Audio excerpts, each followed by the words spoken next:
Welcome to the Slop Farm. Enjoy the video. You start by connecting to the camera now. Log in with the admin account so you have full control.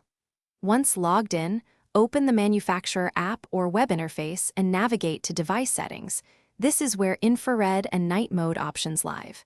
Make sure the camera is online and not in a cloud-only mode, because you need local or admin control to change hardware IR.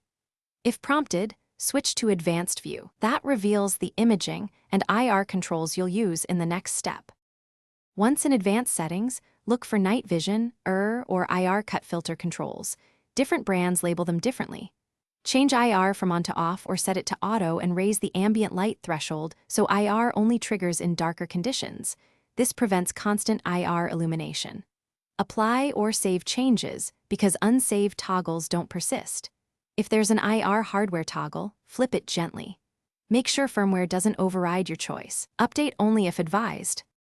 Now verify that night vision is off by observing live view with the scene lit and then darkened. Watch for the telltale red or purple glow. If it's gone, you're done. If settings revert, back up your current config and perform a factory reset, then reapply the IR change. This fixes corrupted preferences.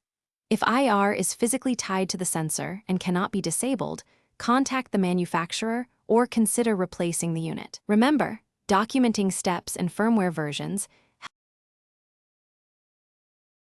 Thanks for watching. Consider subscribing if we helped you today.